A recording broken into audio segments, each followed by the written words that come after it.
갈릴리 해변으로 지나가시다가 시몬과 그 형제 안드레가 바다에 금을 던지는 것을 보시니 그들은 어부라. 예수께서 이르시되 나를 따라오라. 내가 너희로 사람을 낚는 어부가 되게 하리라 하시니 곧 그물을 버려두고 따르니라.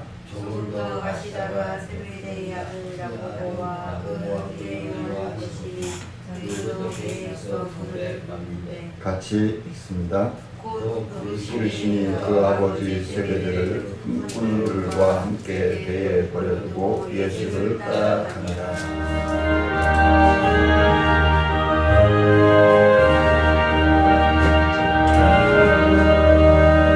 주의 말씀 듣고서 주행하는 자는 반석 위에 터닫고 집을 지은 같아.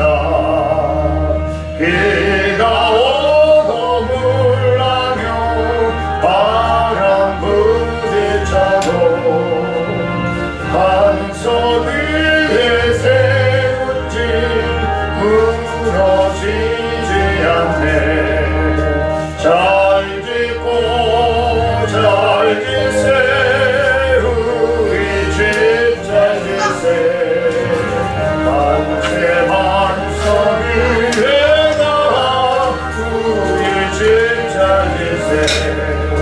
주의 말씀 듣고도 행치 않는 자는 모래 위에 터닫고 집을 지은 같아. 비가 오고 물나며 바람 부딪힐 때 모래 위에 세운 집 크게 무너지네. 잘 짓고 잘 지세 우리 집 잘 지세. 만세 반석 위에다 우리 집 잘 지세. 세상 모든 사람들 집을 짓는 자니 반석 위가 아니면 모래 위에 짓네. 우리 구주 오셔서 지은 상을 줄 때 세운 공로 따라서 영정상 벌 주니. 잘 짓고 잘 지세 우리 집 잘 지세. 만세 반석 위에다 우리 집 잘 지세. 은혜로우신 아버지 하나님, 믿음의 집은 반석 위에 세우는 집이요 모래 위에 짓는 집은 바람과 바닷물에 휩쓸려 없어질 수밖에 없는 세상의 집임을 깨닫게 합니다. 주님, 2019년도 한 해 동안 우리의 믿음, 우리의 삶을 통해서 우리의 집터가, 우리의 성전터가 얼마나 단단하게 다져졌으며 성숙하고 아름다움으로 믿음의 삶을 살았는지 뒤돌아볼 수 있는 시간 되게 허락하여 주옵소서. 더욱더 하나님이 기뻐하시는 삶을 살아갈 수 있는 저희들의 믿음의 삶이 되게 허락하여 주옵소서. 오늘도 주실 말씀을 통하여서 전하는 자나 듣는 심령들이 주님의 말씀에 행할 수 있는 믿음을 허락하여 주시고 또한 실천할 수 있는 건강을 허락하시고 하나님께 영광 높여드릴 수 있는 물질로 동행하여 주옵소서. 감사를 드리며 예수님의 이름으로 기도드리옵나이다. 예수님의 사역을 고기를 낚는 어부들을 부르셔서 제자로 삼으시고 그리고 그 제자로서의 삶을 살아가도록 양육하고 그 다음에 파송하는 그러한 삶으로 훈련되어지고 또 본이 되어주신 분이 바로 예수님입니다. 그 예수님에게 훈련을 받은 제자들 또한 성령의 충만함을 받기 전에는 믿음이 없다라고 예수님께 책망도 받았고요. 그 다음에 병자를 보고도 강하고 담대한 믿음으로 기도할 마음이 안 생겨서 두려워하고 떠는 모습도 보여줬고요. 그리고 강풍이 불고 파도가 높게 일자 예수님이 함께 있음에도 불구하고 믿음이 없는 행함으로 두려워 무서워 죽음 직전에 이르자 하나님은 보이지 않고 세상 새파들만 파도만 보여서 그들의 마음을 앗아가버리고 말았습니다. 우리가 세상을 살아갈 때도 그런 일이 너무 많죠. 갑자기 나에게 나타나는데 당신 예수 믿는 사람 아닙니까? 내가 너무 고통스럽고 내가 너무 힘듭니다. 나를 위해서 기도해 주시면 하나님이 당신을 통해서 나를 치료해 주시지 않겠습니까? 그러면 우리 성도님들은 네, 기도하겠습니다. 그리고 기도하실 수 있겠습니까? 우리 청천중학교의 성도님들은 반드시 그리 할 줄 믿습니다. 그게 믿음의 삶이에요. 그게 믿음의 삶이에요. 근데 제자들도 하나님의 아들이시면서 하나님이시면서 이 땅에 오신 예수님과 함께 3년여 동안 삶을 살았음에도 불구하고 예수님의 제자들도 그러한 삶을 살지 못했다. 왜? 육적인 모습으로만 보고 육적인 모습으로만 평가하고 판단했기 때문에. 그래서 제자들 또한 성령의 충만함으로 성령 체험을 하고 나서는 하나님의 강건적인 능력의 사역자로 뒤바뀌어져 버렸다. 이것은 무엇을 뜻하느냐 하면은 하나님의 의를 행할 때에는 인간의 시각, 인간의 청각, 인간의 언어를 통해서는 기사와 이적이 일어날 수 없다는 것. 하나님의 전적인 나 자아를 초복종시키고 나를 죽일 때 내 안에서 하나님이 살아나는, 그래야만이 하나님의 크고 요무하신 능력의 역사가 일어날 수 있다는 것을 예수님의 부르심에서 우리는 느낄 수 있어야 된다. 왜? 우리는 성경을 이미 다 읽고 있는 사람들이니까. 지금 오늘 본문에 나오는 두 제자가 오늘 말씀을 함께 나눌 때에 과연 나는 이렇게 할 수 있을까? 나는 이들과 같이 예수님이 따라오라면 내가 지금 현재 가지고 있는 것 다 내려놓을 수 있을까? 어부들에게 배는 그물은 생명줄이에요. 생명줄이에요. 예수님이 부르시자 이들은 그 생명줄을 내려놨어요. 그리고 아버지와 형제들도 이제 본문에 보면 버려두고 떠났다. 버려두고. 우리 어휘적으로는 이런 우리 자식이 어디 있어? 암만 하나님이 부르신다고 지 애비 형제들을 버리고 따라? 그럴 수 있겠어요. 근데 오늘 말씀 함께 나누면서 상고해보기를 원합니다. 첫째는 제자를 부르신 예수님. 오늘 16절 말씀 같이 읽어볼까요? 시작. 갈릴리 해변으로 지나가시다가 시몬과 그 형제 안드레가 바다에 금을 던지는 것을 보시니 그들은 그물을 그냥 배 타고 나가는 것도 아니에요. 이미 배는 정지해 있고 그물을 던져서 고기를 낚으려고 하는 거예요. 그런 상황이잖아.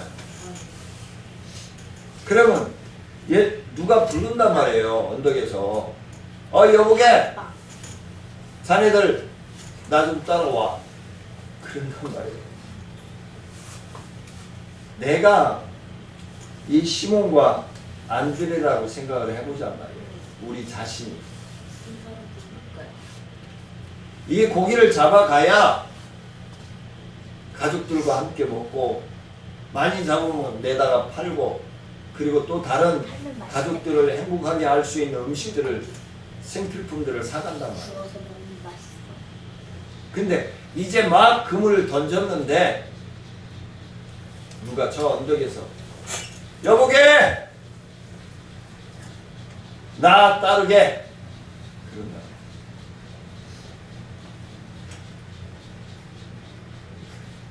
버려두고 따르시겠습니까? 갈릴리라고 하는 곳을 지나가시다가 바다에서 그물을 던져 고기를 낚고자 하는 이 사람을 부르십니다.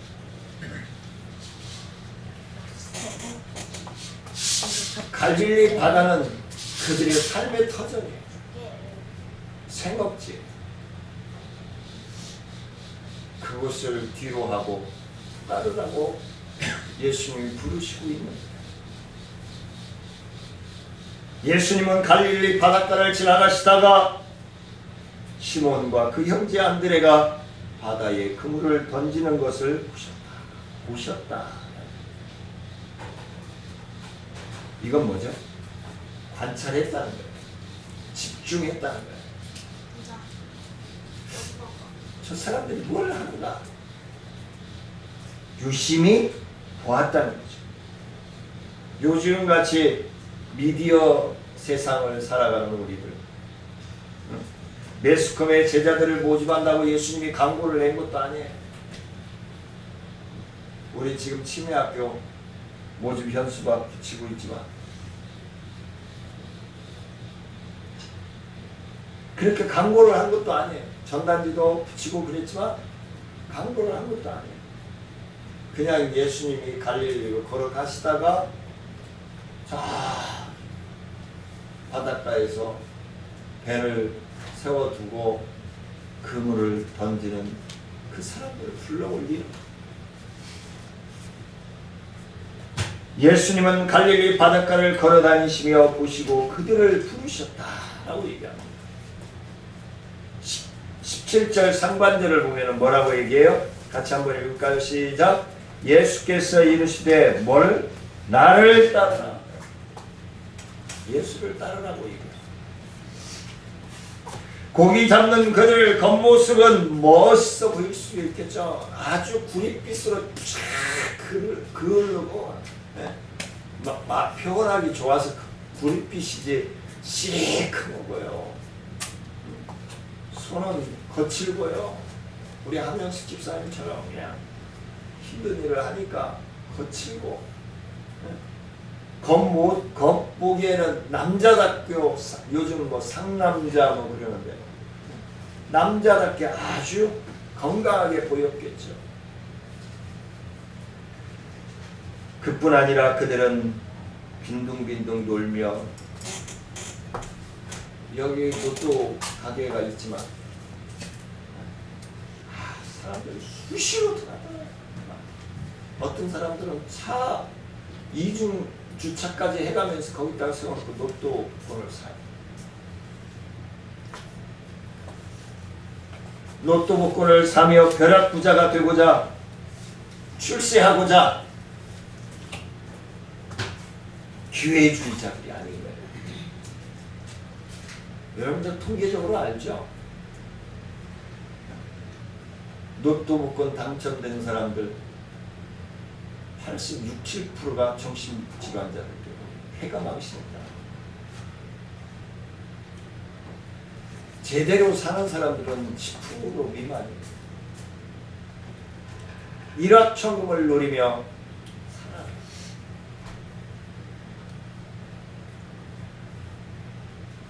그렇게 살아서 뭘 하겠다.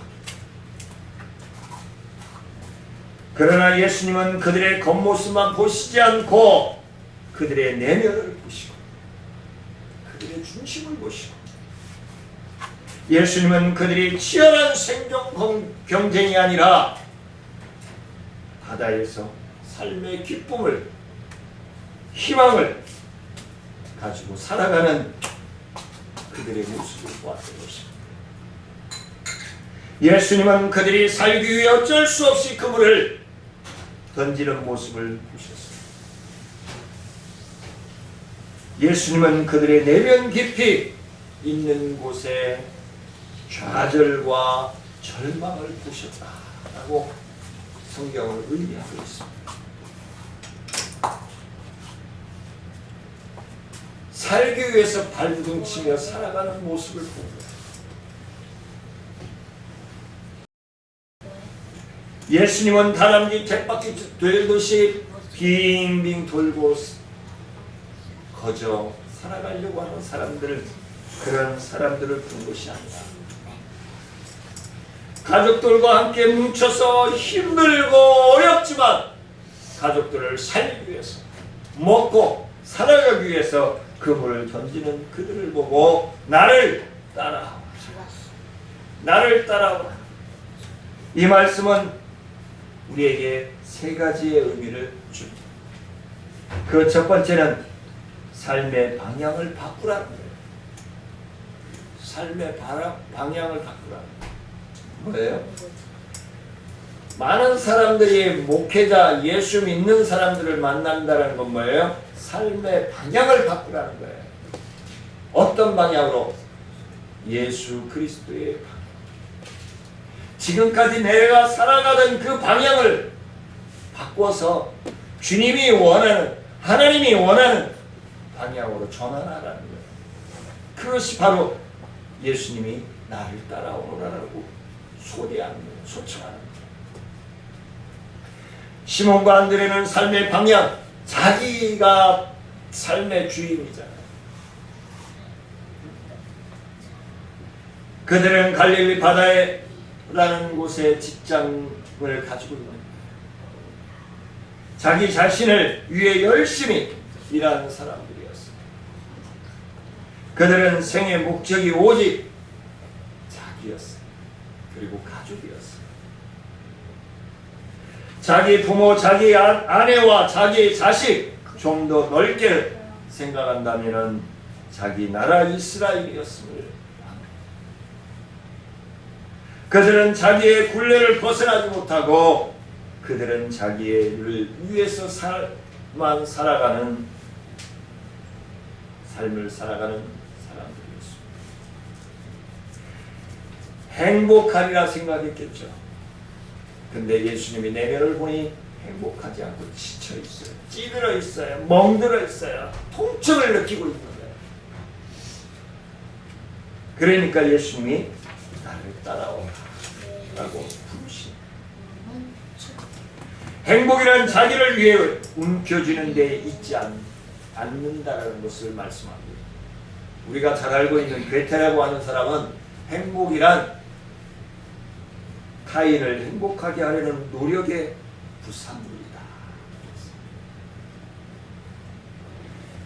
행복하게 하려는 노력의 부산물이 바로 괴테는 행복이라. 우리가 잘 알고 있는 철학자 톨스토이는 행복이란 남을 사랑하는 것이다 하고 얘기했어요. 남을 사랑하는 것이다. 그래서 연애할 때 가장 행복하다고 얘기하잖아요. 사랑이 계속 생서부터 솟아나니까. 근데 결혼식을 딱 하고 나온 거예요. 사랑이 더 깊고 더 풍부하게 솟아나야 되는데 그렇지 않아요. 그 자리에 딱 멈춰요. 그리고는 어떻게 돼요? 단점들이 보이기 시작하는 거예요. 그래서 제가 우리 제자들에게는 항상 얘기해요. 결혼이라고 하는 것은 행복의 시작이다.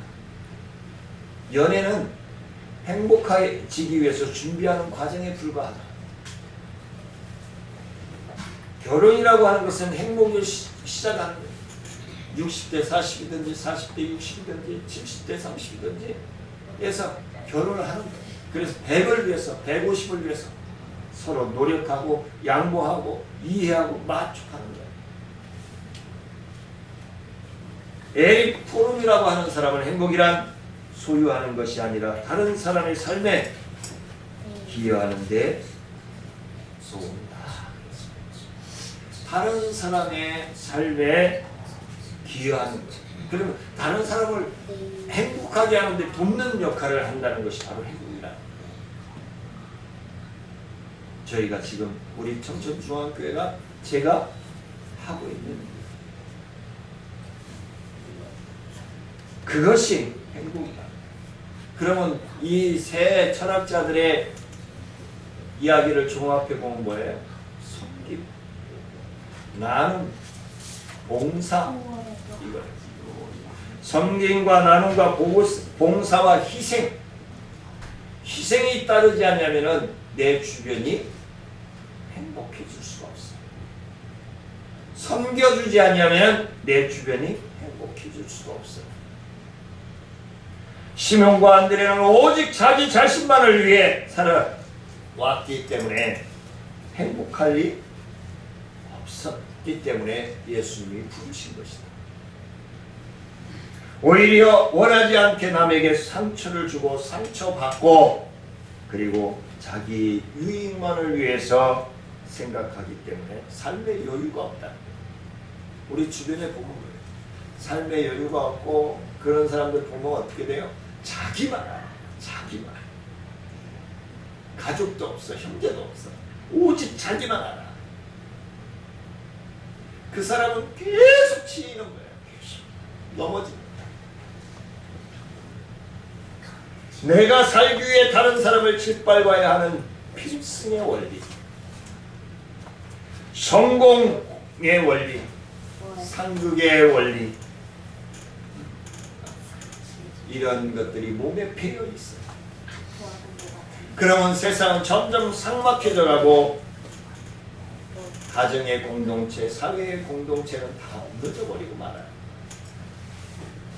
이처럼 양육강식에 지배하는 정글의 법칙에는 행복이 없다. 행복은 타인에게 배려하는 거예요.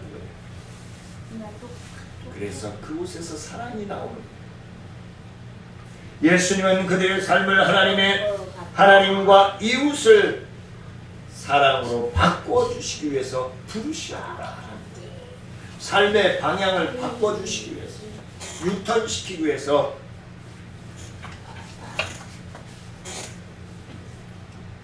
시몬과 안드레를 불러주신다. 오늘 우리를 불러주신 것과 같이 우리가 자신만을 위해 삶에서 허덕이면서 지쳐 무너지고 쓰러지고 한다면 섬기는 삶, 사랑을 실천하는 삶으로 우리는 전환되어져야 한다는 것입니다. 이르다시 두 번째는 예수님의 제자가 되라는 거예요. 예수님의 제자가 되라는 거예요. 따라오라는 말씀은 제자가 되라는 거예요. 누구의? 예수의 제자. 이건 뭐죠? 훈련을 받으라는 거예요. 훈련을 받으라는 거예요. 그래서 가까이 따르라는 뜻이 내 옆에 가까이 붙어서 따라. 아담과 하와가 두 부부가 떨어져 있었기 때문에 하와가 사탄의 유혹을 받았어. 삶의 방향이 바꿔지기를 원한다면 주님 가까이 될 수 있어 붙어서 배우고 훈련을 받아야 돼. 예배에 붙어서 교회에 붙어서 하나님이 나에게 무엇을 원하시는지를 분별하면서 순종하며 살아가야 한다. 교회에 관심도 없고 그냥 내가 미신 코딱지 없다. 처럼 그냥 교회 안 나가니 껄쩍지근 할고 뭔 일, 나쁜 일이 생길 것 같고 그러니까 교회 밖에 저만큼 뛰어놓고는 겨우 남녀배나 이렇게 나오고 시계추처럼 그냥 갔다리 하면은 제자가 되어줄 수 없다. 될 수 있으면 가까이 붙어서 교회에 가까이 그리고 주님의 사역에 가까이 민혁이는 잘생겼어. 살아야 돼. 그게 제자예요. 내가 민혁이다. 뭐지? 제자가 되어 예수님 곁에서 예수님의 삶을 배워 아주 가까이에서 따르라는 매우 예수님의 전인격적인 삶을 배우라는 거예요. 서론 부분에서 말씀을 나눴지만 삶의 부분에서 배움에도 불구하고 어떻게 해요? 인간의 모습만 보고 따르니까 기사와 이적이 안 따랐잖아요. 그렇죠? 빌립보서 3장 10절 11절 말씀 같이 읽습니다. 김우리 목소리 한번 들어볼까요? 큰 소리로. 준비. 시작. 내가 그리스도와 그 부활의 권능과 그 고난에 참여함을 알고자 하며 그의 죽으심을 못받아 어떻게 해서든지 죽은 적 가운데 부활에 이르러 하오니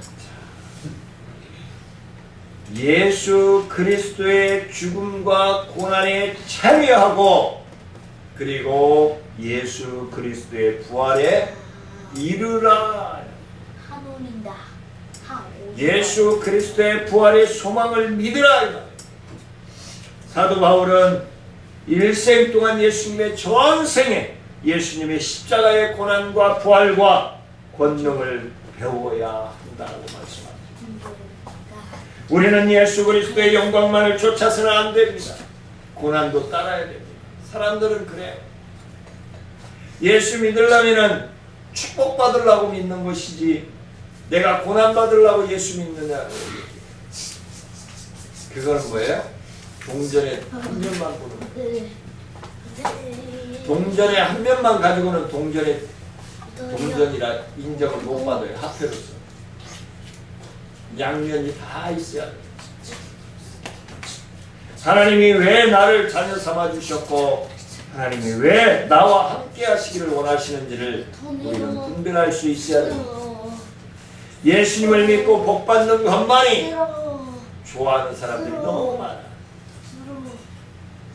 이런 사람들은 하나님의 복을 받을 수 어느 신학자는 없다고 얘기합니다. 이런 기회주의자적인 기복적인 신앙을 가지는 사람은 복을 받을 수 없다고 얘기합니다. 신앙의 기쁨을 체험할 수 없다고 얘기합니다. 예수님의 진실한 사랑을 그들은 체험할 수 없음을 말하고 있는 겁니다. 공허감에 빠져서 겉모습만 막 붙잡으려고. 여러분들 비눗방울 이렇게 버블 하는 사람들 보면은 크게 만들어주면 어떻게? 그 안에도 들어가기도 하고 비눗방울 안에도 들어가기도 하잖아요. 나 들어가. 근데 조그만한 것들을 어떻게 내가 해요? 하늘에 날아요. 잡으려고 이렇게 하면 터져버려요. 가만히 이렇게 있어야 살짝 와서 앉아요. 이런 사람들은 인생 생활에 몇십 년, 만 년을 산다 해도 내면에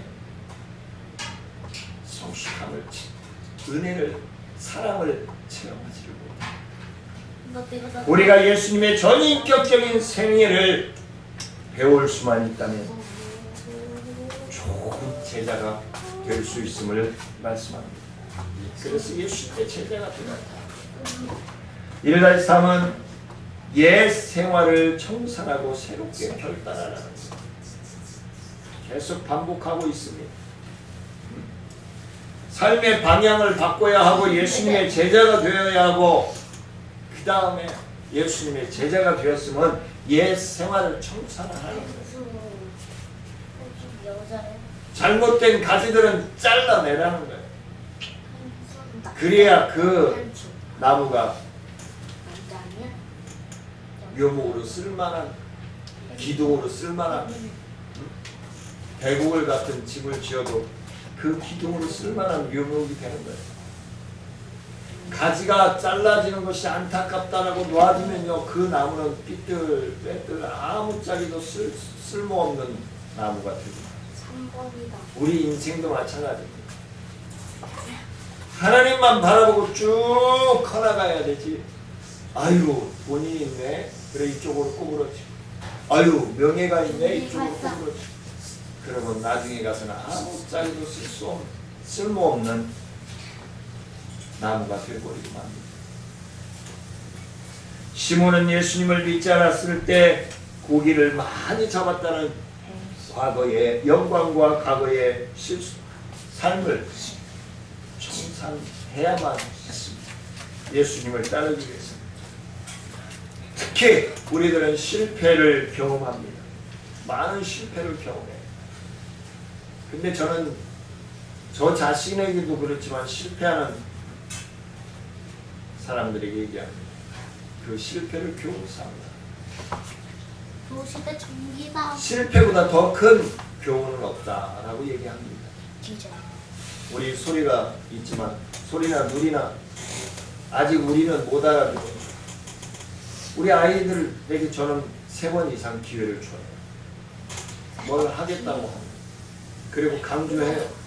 꼭 하고 싶냐? 하고 싶냐? 하고 싶냐?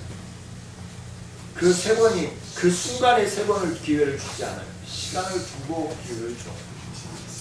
그래서 꾸준히 하겠다면 그래도 안 하겠다면 그냥 알았어. 왜? 본인들이 경험해야 됩니다. 왜 아빠가 반대하는지 왜 하라고 하는지를 본인들이 느끼고 경험을 해야 합니다. 왜? 그러기 전에는 잔소리로 들리고 간섭으로 보여질 수밖에 없습니다.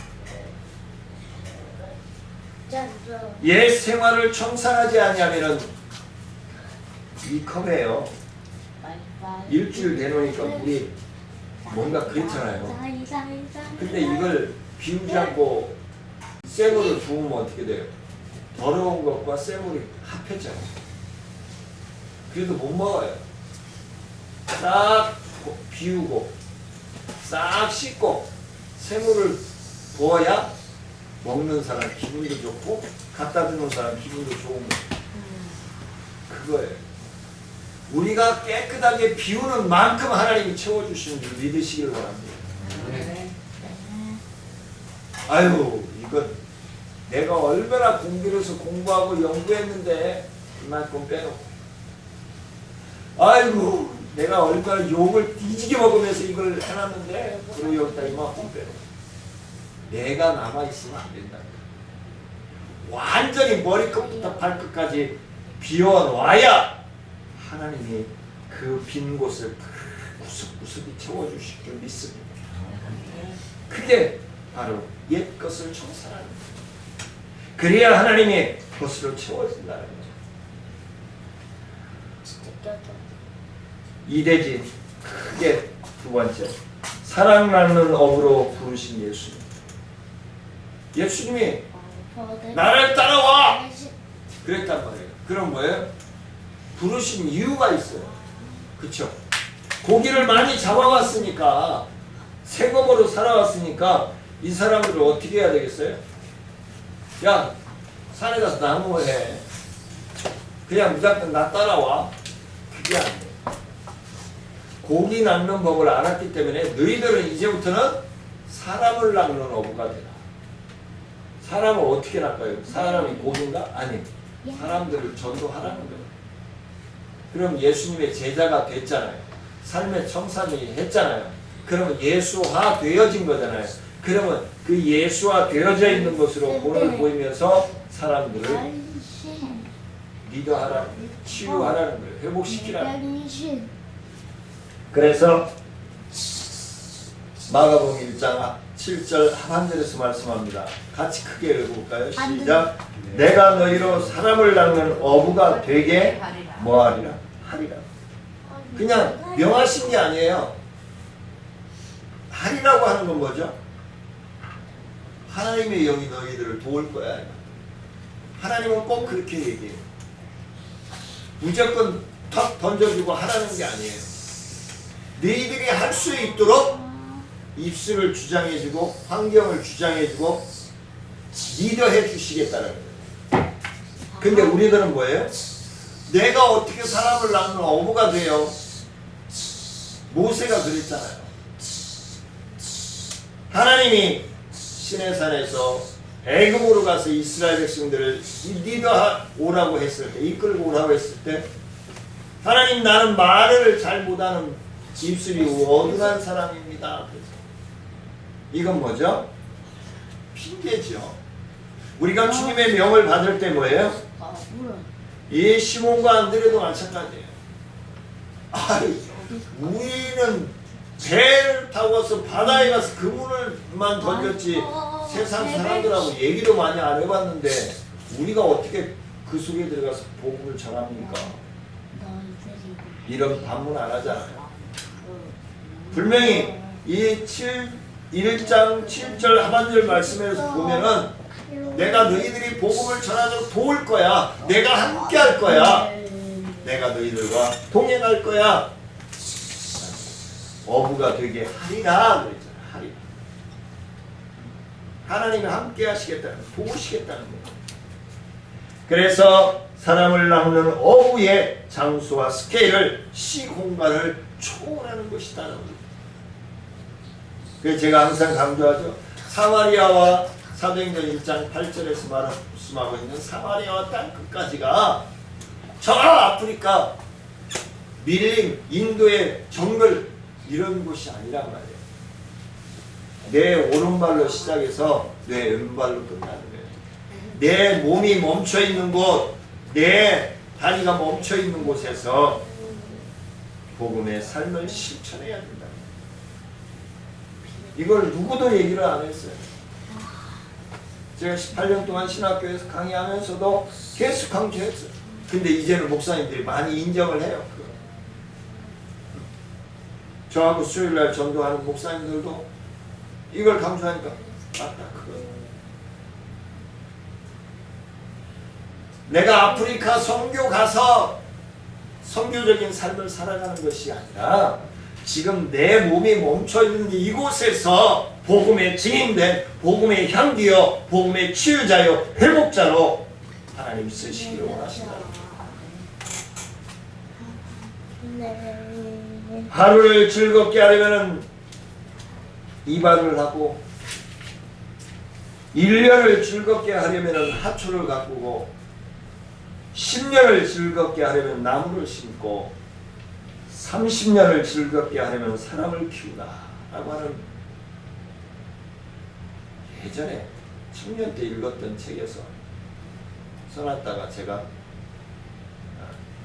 가끔 써먹어요. 사람을 키워야 사람. 이제는 30년이 아니라 100년을 내다보는 거죠. 제가 말씀드렸잖아요. 인천광역시에서 제일 연세 많으신 분이 118살이라고. 그러니까 120살까지 사는 게 불가능한 게 아니에요. 지금도 집안 일을 다 하신대요. 남동구에 사시는. 인천에 100살 넘으신 분이 86명이에요. 제가 가는 요양원에도 두 부부가 계시는데 한 분은 101살, 할머니는 100살, 할아버지는 101살. 사랑치 요양원에 내가 금요일마다 예배드리러 가는 곳에 살아 계세요. 같이 앉아서 예배 드려요. 물론 듣는지 안 하는지 여기 앉아서 이제 참여를 하셔요. 예배를 그 지난주 금요일 날은 손을 꼭 잡고 저희 우리 최동식 권사님이 생각이 나가지고 할머니 손을 잡고 내가 어깨를 끌어안고 기도를 해드리고 왔어요. 진짜 마지막으로 예수님을 따르는 제자 복수형입니다. 제자가 아니에요. 제자들입니다. 내가 한번 해보겠습니다. 예수님은 조금 더 나아가시다가 세베대의 아들 야고보와 그 형제 요한을 부르시고 그들도 배에 있어 그물을 깁는 것을 보고 또 어부를 부르신 거죠. 그렇죠?